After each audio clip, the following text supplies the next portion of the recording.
ಎಲ್ಲಿಗೂ ನಮಸ್ತೆ, welcome back to my YouTube channel Roopashree life style blogs in Kannada. ಇನ್ನು ನನ್ನ ಚಾನಲ್ಗೆ ಹೋಗಿ ಸಬ್ಸ್ಕ್ರೈಬ್ ಮಾಡ್ಕೊಂಡಿಲ್ವೋ ಅವರು ನನ್ನ ಚಾನಲ್ಗೆ ಹೋಗಿ ಬೆಲ್ ಐಕಾನ ಕ್ಲಿಕ್ ಮಾಡಿ, ಶೇರ್ ಮಾಡಿ, ಕಮೆಂಟ್ ಮಾಡಿ, ಮತ್ತು ಮರಿದೆ ಸಪೋರ್ಟ್ ಮಾಡಿ.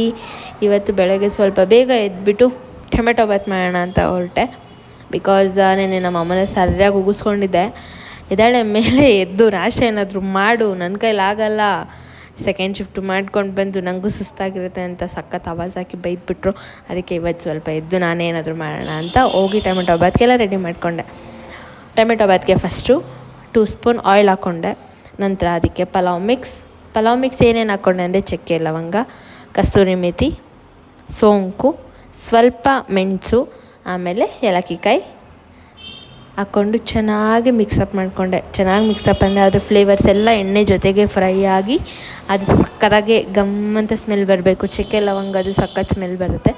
ಆ ರೀತಿ ಸ್ಮೆಲ್ ಬರೋ ಗಂಟ ಚೆನ್ನಾಗಿ ಫ್ರೈ ಮಾಡಿಕೊಂಡೆ. ಅದರ ನಂತರ ಅದಕ್ಕೆ ಬಟಾಣಿ ಹಾಕ್ಕೊಂಡೆ.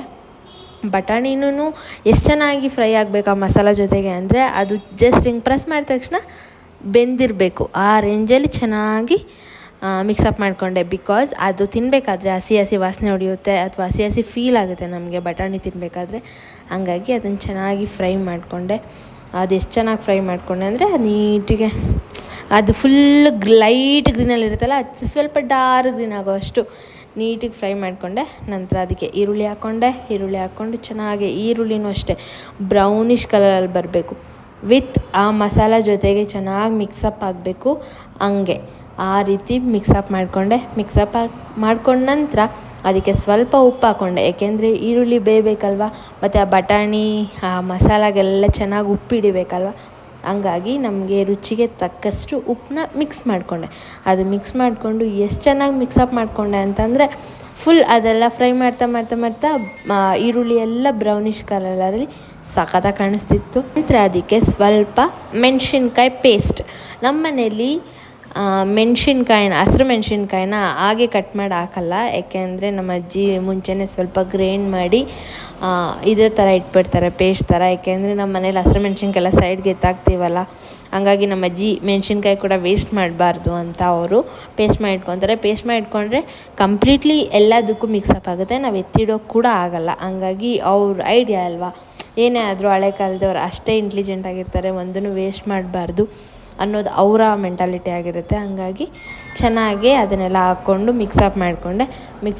ಮಾಡ್ಕೊಂಡ ನಂತರ ಅದಕ್ಕೆ ಸ್ವಲ್ಪ ಖಾರದ ಪುಡಿ ಆಮೇಲೆ ಧನಿಯಾ ಪುಡಿ ಹಾಕ್ಕೊಂಡು ಚೆನ್ನಾಗಿ ಮಿಕ್ಸಪ್ ಮಾಡಿಕೊಂಡೆ. ಹೆಂಗೆ ಅಂದರೆ ಫುಲ್ ಅದು ಕಲರ್ ಬರಬೇಕು.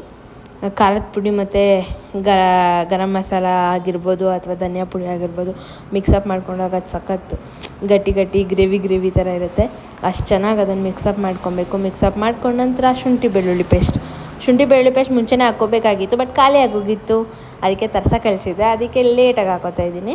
ಅದನ್ನು ಅಷ್ಟೇ ಹಾಕ್ಕೊಂಡು ಚೆನ್ನಾಗಿ ಅದು ಹೆಂಗೆ ಫ್ರೈ ಆಗಬೇಕು ಅಂತಂದರೆ ಅದ್ರದ್ದು ಹಸಿ ವಾಸನೆ ಎಲ್ಲ ಹೋಗಬೇಕು. ಆ ರೀತಿ ಚೆನ್ನಾಗಿ ಮಿಕ್ಸಪ್ ಆದಮೇಲೆ ಅದಕ್ಕೆ ಸ್ವಲ್ಪ ಟೊಮೆಟೊ ಹಾಕಿ, ಟೊಮೆಟೊ ಕೂಡ ಯಾವ ರೀತಿ ಬೇಯಬೇಕಂತ ನಿಮಗೆ ಚೆನ್ನಾಗೇ ಗೊತ್ತಿರುತ್ತೆ. ಸಾಫ್ಟಾಗಿ ಸಖತ್ತಾಗಿ ಬೆಂದಿರಬೇಕು ಟೊಮೆಟೊ. ನಾನು ಆ ರೀತಿ ಚೆನ್ನಾಗಿ ಬೇಯಿಸ್ಕೊಂಡು ಚೆನ್ನಾಗಿ ತಿರುಗಿಸಿ ಬೇಯಿಸಿದೆ. ಏಕೆಂದರೆ ನಮಗೆ ಟೊಮೆಟೊ ಚೆನ್ನಾಗಿ ಬೆಂದಿದ್ರೇ ಅಲ್ವಾ ರುಚಿ ಚೆನ್ನಾಗಿರೋದು. ಆ ಮಸಾಲಾಸ್ ಜೊತೆಗೆ ಟೊಮೆಟೊ ಈರುಳ್ಳಿ ಎಲ್ಲ ಬೆಂದಿದ್ರೆ ಟೇಸ್ಟಿ ಮಾತ್ರ ಅದ್ಭುತ. ಹಂಗಾಗಿ ಚೆನ್ನಾಗಿ ಫ್ರೈ ಮಾಡಿಕೊಂಡು ಅದನ್ನು ಸ್ವಲ್ಪ ಹೊತ್ತು ಬೇಯಲಿ ಅಂತ ಬಿಟ್ಟಿದ್ದೆ.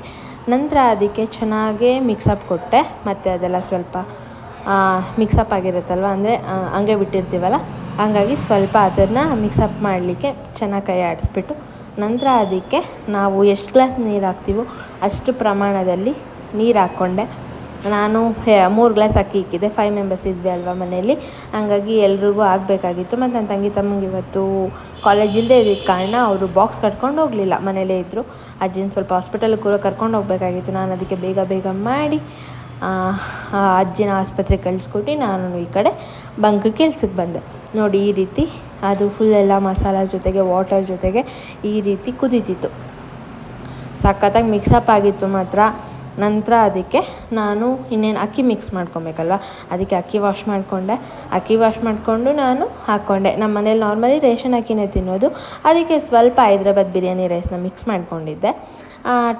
Two glasses of Hyderabad biryani rice ಹಾಕ್ಕೊಂಡಿದ್ದೆ. ನೆಕ್ಸ್ಟ್ ಮಿಕ್ಕಿದ್ದು ಸ್ವಲ್ಪ ರೇಷನ್ ಅಕ್ಕಿ ಹಾಕ್ಕೊಂಡು ಚೆನ್ನಾಗಿ ಮಿಕ್ಸಪ್ ಮಾಡಿಕೊಂಡೆ. ಏಕೆಂದರೆ ಅಕ್ಕಿ ಜೊತೆಲೂ ಸ್ವಲ್ಪ ನೀರು ಕುದ್ದು ಅದ್ರ ಮಸಾಲಾಸ್ ಎಲ್ಲ ಅಕ್ಕಿ ಜೊತೆಲೂ ಮಿಕ್ಸ್ ಆಗಬೇಕು. ಏಕೆಂದರೆ ಹಂಗೆ ಮುಚ್ಚಿಬಿಟ್ರೆ ಕೆಳಗಡೆ ಎಲ್ಲ ಅಕ್ಕಿ ಉಳ್ಕೊಳ್ಳುತ್ತೆ, ಮೇಲ್ಗಡೆ ಎಲ್ಲ ಮಸಾಲ ಕುತ್ಕೊಂಡ್ಬಿಡುತ್ತೆ. ಆವಾಗ ಚಿಕ್ಕದು ಬೇರೆ ನಾನು ಕುಕ್ಕರ್ ಇಕ್ಕಿದ್ರಿಂದ ನಾನು ತಿರ್ಗೋಕ್ಕೂ ಕೂಡ ಕಷ್ಟ ಆಗ್ತಿತ್ತು. ಅದು ಫುಲ್ ಎಲ್ಲ ರೈಸ್ ಎಲ್ಲ ಬೆಂದ ಮೇಲೆ ಟರ್ನ್ ಮಾಡ್ಲಿಕ್ಕೆ ಕೂಡ ಕಷ್ಟ ಆಗ್ತಿತ್ತು. ಅದಕ್ಕೆ ಅಕ್ಕಿ ಹಾಕಿದ ತಕ್ಷಣ ಒಂದು ಸಲ ಫುಲ್ ಮಿಕ್ಸಪ್ ಕೊಟ್ಟೆ. ಅದಕ್ಕೆ ತುಪ್ಪ ಹಾಕ್ಕೊಂಡಿದ್ದಿದ್ರೆ ಸಖತ್ತಾಗ್ತಿತ್ತು ಮೇಲೆ, ಬಟ್ ನಮ್ಮ ಮನೇಲಿ ತುಪ್ಪ ಖಾಲಿ ಆಗಿಬಿಟ್ಟಿತ್ತು.